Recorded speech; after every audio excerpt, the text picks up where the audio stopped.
Hello, BookTube. I've got some mail for you today, just a little bit on a bright, cold, pretty Monday. I've been at it right from the crack of dawn, and that gets a little wearying on my 28-year-old bones. And I still have a lot to do before the day is over. But I am blocking out a generous chunk of time to talk with my imaginary BookTube friends because, believe you me, I need it. I need it very much as a relief, some brief respite from constantly refreshing news feeds, which I do all the rest of the time, right? Because I work at home, I work writing on a computer, so I can always refresh my news feed. I'm not ever distracted by anything else. Uselessly, since it's a bottomless well of anxiety about what's going on in Ukraine, but nevertheless, I do it, and I've heard from a great number of you that you do it too, and that you appreciate just a little visit where you can take your mind off it and just think about books for a bit. That's why I've made so many videos today. I don't know that I can keep up this pace once March starts. Quite a few locked-in obligations are going to start to activate for me, but we've only got 3 packages here, so it shouldn't take all that long. And the nice thing is all 3 packages are boxes. I love me the boxes, and especially nice because I am looking for March finished copies. I'm hoping that all 3 of these, there are 3 packages here, 3 heavy boxes. I'm hoping that all 3 of them are March finished copies. But let's take a look and see what we have here. And who knows, I might be surprised, right, by something. This first one is oversized, so it could be a really big. Oh no! Oh no! Okay, it's not an oversized book. It's many books. All right, let's see what we have here. Here, let's put this away. Oh, did that disturb you, baby? Oh, so poop. Oh, so poop. Oh.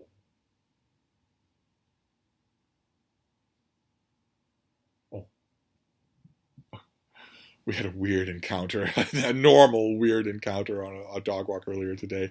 She throws herself at humans. She absolutely loves to meet humans. She's not all that wild about dogs. She'll put up with them, provided they're not, embarrassing her. but humans, she loves them. And we met a young woman. We were on a walk, and Frida goes nuts. She goes ballistic when she sees someone like that, and she growls and barks and vibrates. And the young woman was, off-put at first. I was telling her, no, I'm sorry, that's just how she says hello. And the young woman became like the 50th person in my life to say, are you sure? It sounds like she's mad at me. I said, I know, it sounds that way. She's not, though. And Frida has this adorable thing where if she's really excited, even after she has started greeting you, you put your hands on her and she's jumped up on you, she'll continue growling. And she did this time. Everyone had no idea what to do. She, in fact, at one point, she was bending down and she said to Frida, why are you growling at me? But anyway, let's see what we have here. Oh, it's a huge stack of books. Oh, my. Oh, it's a huge stack of romances. Oh, what a way to start the mail. All right, let's see what we have here. This is all from Thomas Nelson. We have, these are all, it looks like they're all contemporary romances. These people are trying to woo me away from my beloved Regencies. So the first one is by Amy Clipston. I don't think I know this author. I should ask Sarah about any of these. She probably knows them a lot better than I do. She and Dee have Bree have probably interviewed them. So the first one is A View from Coral Cove. Very pretty thing. Don't want to block the bean. Oh my God. Oh my God. What have we got here? In the wake of a broken engagement and the death of her last surviving family member. So, good and bad. Romance novelist Maya Reynolds moves to the haven of Coral Cove, North Carolina, to take over her great aunt's toy store. Some of her grief is immediately eased by imaginative 8-year-old Ashlyn Tanner, who talks her into adopting a kitten and inspires her to create a princess tea party room in the store. Ashlyn's dad, local veterinarian Brody Tanner, is quickly smitten by the newest resident of his hometown. As a single parent, he sacrifices a lot in order to give Ashlyn the world, so a romantic entanglement with Maya is not a distraction he's looking for.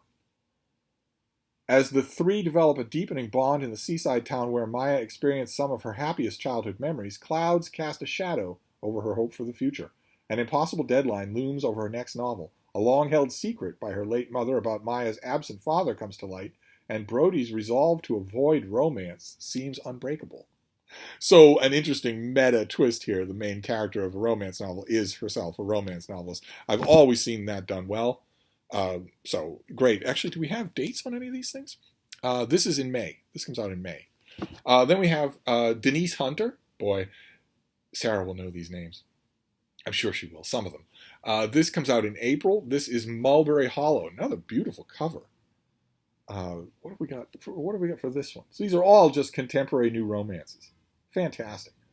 Avery Robinson decided to be a physician after helplessly watching her mother lose a battle with a terrible disease. Now at risk of developing the same illness, she guards her heart from her love. She's driven to protect her loved ones as a workaholic doctor in a tiny mountain town of Riverbend Gap, North Carolina. Another one in North Carolina. Contractor Wes Garrett is hiking the Appalachian Trail in memory of the man who died saving his life when an illness racks his body. After an agonizing 15-mile hike to Avery's clinic, he collapses on her doorstep. He recovers to find himself in debt again, this time to a beautiful doctor.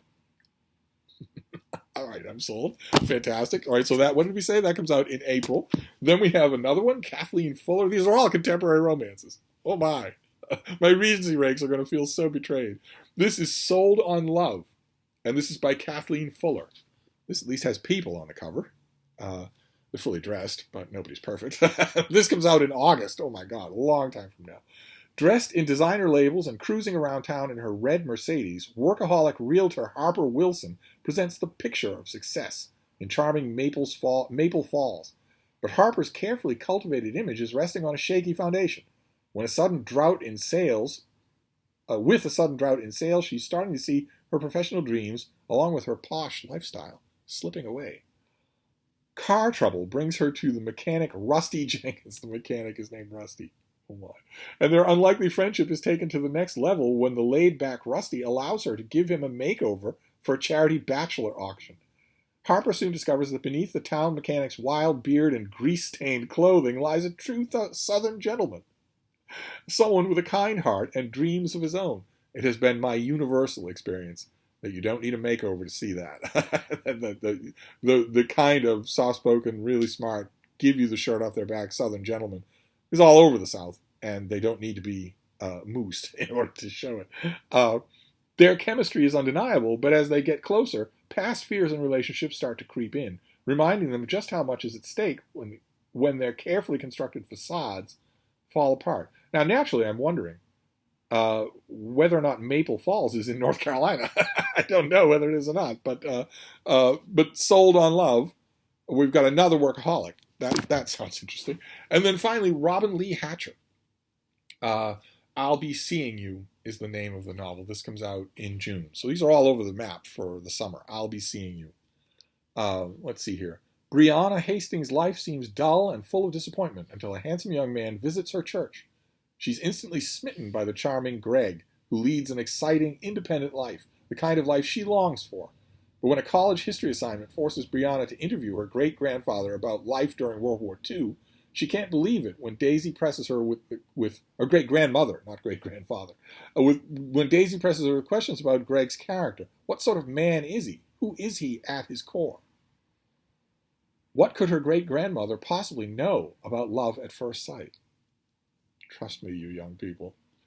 Everything. The past wasn't past for us. It was present for us. The question takes both women back to Boise, Idaho in the early 1940s, when war emphasized how fragile life could be. Daisy and her older sister pine for the same handsome bomber pilot, until one night of terrible judgment reveals their true characters and drives them apart. Boise, Idaho? Okay, great. Fantastic. All right, well, okay, and this author makes her home on the outskirts of Boise, sharing it with a demanding Papillon dog and a persnickety tuxedo cat. So she knows where she speaks for Boise, Idaho. Oh, boy. Oh, what a way to start this mail. That was 4 romances. Oh, fantastic. All right. Let's try this next one. This next one is also huge, and here. Don't tell me this is more. Books. It is. This is more. I kept expecting these to be individual finished copies, but they're not. This is another pile of books. Oh my God, it's the folks at Thomas Nelson. They just sent more books. Okay, so this is a huge stack of romance novels. Or are these? Let's see what this is. This comes out in July, and this is Edge of Dusk by Colleen Coble. Do any of you know this name? It's called an Annie Peterson novel, so I'm guessing it's not a romance. Let's see here. 9-year-old Annie Peterson's life changed the night her sister was kidnapped. The two had been outside playing on a dock, and Annie never forgave herself for her role in her sister's disappearance. 24 years later, and now a law enforcement ranger, Annie is still searching for answers as she grieves a new loss, the death of her husband and parents in a boating accident. But Annie and her 8-year-old daughter Kylie aren't the only people in the town of Rock Harbor whose lives have been marred by tragedy. While managing the property around the Tremolo Resort and Marina she inherited, Annie discovers a dead body floating in the cold, superior surf and begins to work with the sheriff's office to tie the death to a series of other mysterious reports in the area. So she inherited a marina and is also a law enforcement agent. At the same time, her first love, John Dustin, returns after 9 years away, reigniting the town's memory of a cold case he'd been suspiciously linked to before he left to pursue his orthopedic residency. A lot of plates in the air with this one. For the sake of her investigation and her heart, Annie tries to stay away, but avoiding John becomes impossible once Annie realizes she's being targeted by someone desperate to keep secrets from the past hidden. Okay, so obviously if she's being targeted by someone, then there's foul play behind the death of her husband and her parents. But is that connected to the disappearance of her sister? Is someone targeting the whole family? Okay, so this comes out in July. I can't believe these people. They sent me everything. Fantastic. They sent me their whole line, it looks like. This next one looks a little bit more in my bailiwick. I see breaches. That usually means the Regency period. This is by Sarah Ladd, and it's called The Letter from Brighton Park. And this comes out on March the 1st. Oh, this comes out tomorrow. Okay, this comes out tomorrow. Great, okay. And it is a Regency. Fantastic. Cassandra Hale grew up knowing little about her parentage, and she had made peace with that fact. But Cassandra's world shifts when a shocking deathbed confession reveals a 2-year-old letter from Mr. Clark, the master of Brighton Park, with hints to her family's identity. Stung by betrayal, she travels to the village of Anston, only to learn Mr. Clark has since passed away. James Warrington is a widower and the new master of Brighton Park. Did I say Brighton? It's Briarton. Where he lives with his 2 young daughters, his sister, and his mother-in-law. When Cassandra appears at his doorstep with a letter from the previous owner and then proceeds to assist his family in an unexpected way, he is honor-bound to help uncover the answer she seeks. The more time Cassandra spends with Anston, the more she begins to suspect not everything or everyone is as they seem. As details emerge, the danger surrounding her intensifies. Using wit and intuition, she must navigate the treacherous landscape between truth and rumor, and between loyalty and deception, if she's to uncover the realities of her past and find a place her heart can finally call home. There's a lot of layers involved there. That sounds fascinating. Okay, so this is a Regency romance. Great, at least we've got one in this whole pile. And then the last one is by Rachel McMillan, and it is the Mozart Code. Very familiar cover design here that I'm sure you've seen plenty of times. Lady Sophia Huntington Villiers is no stranger to intrigue. Well, the Villiers weren't, but I'm sure she'll be a fictional Villiers. As her work with Alan Turing's bomb machines at Bletchley Park during the war attests. Now, as part of Simon Barr's covert team in post-war Vienna, she uses her inimitable charm and codename Starling to infiltrate the world of relics, uncovering vital information that could tilt the scales of the mounting Cold War. Boy, these things have multiple layers in them. These are textured books. When several influential men charge her with finding the death mask of Mozart, Sophie wonders if there is more to the composer's legacy at stake and finds herself drawn to potential answers in Prague. Oh my. Simon Barrington, the illegitimate heir of one of Sussex's oldest estates, used the previous war to hide his insecurities about his past. Now he uses his high breeding to gain access to all 4 Allied quarters of the ruined city in an attempt to slow the fall of the Iron Curtain. He has been in love with Sophie Villiers since the moment he met her, and a marriage of convenience to save Simon's estate has always kept her close. Until now, when Sophie's mysterious client in Prague forces him to wonder if her allegiance to him and their cause is in question. Okay, all right, this comes out tomorrow. It can go on the TBR for tonight. I can read it tonight. And then we've got this final box here. And now, naturally, I'm wondering if this is another box full of books from Thomas Nelson. Could this be, the entire mail haul be Thomas Nelson, just their entire new catalog? Oh my God, I think it is. I think this is all Thomas Nelson. So this is not only an all-fiction mail haul, but it's all one publisher. Is that what this is? Okay, Harper Muse. Doesn't say Thomas Nelson. I wonder if this is the same group, though. Well, we've got three more novels. Those of you who love fiction, I know quite a few of you love fiction more than I do. You should be eating this up. So the first one we have is by Angela Jackson Brown. This is The Light Always Breaks, and this comes out in July. The Light Always Breaks. In 1947, few women own upscale restaurants in Washington, D.C., Fewer still are 24, black, and wildly successful. But Eva Carden is unwilling to serve only the wealthiest movers and shakers, and she plans to open a diner that serves Southern comfort to the working class. A war hero and one of Georgia's native sons, Cortland Hardiman Kingsley IV, is a junior senator with great ambitions for his time in D.C. But while his father is determined to see Cortland on the path to the White House, the young senator wants to use his office to make a difference in people's lives, regardless of political consequences. So they're on the same page politically. When equal rights activism throws Eva and Cortland into each other's path, they can't fight the attraction they feel, no matter how much it complicates their dreams. For Eva, falling in love with a white Southerner is all but unforgivable and understandable. Her mother and grandmother fell in love with white men, and their families paid the price. Cortland is already under pressure for his liberal ideas, and his family has a line of smiling debutantes waiting for him on every visit. If his father found out about Eva, he's not sure he'd be welcome home again. Boy, these all sound good. I mean, these all sound good. And they also all sound multidimensional. Okay, then we have T. Cooper, The Fossil Hunter. Literally tea, like the beverage. And this comes out in August. Okay, what have we got here? This was set in Australia, 1847. The last thing Melly Vale remembers before the fever takes her is sprinting through the bush, a monster at her heels, but no one believes her. In a bid to curb Melly's overactive imagination, her benefactors send her to visit a family friend, Anthea Whitstanley. Anthea is an amateur paleontologist convinced she will one day find proof that great sea dragons swam in the vast inland sea that millions of years ago covered her property. Melly is instantly swept up in the dream. It's almost certainly true. Mosasaurus, right? Almost certainly. 1990. Okay, then the action shifts to 1919.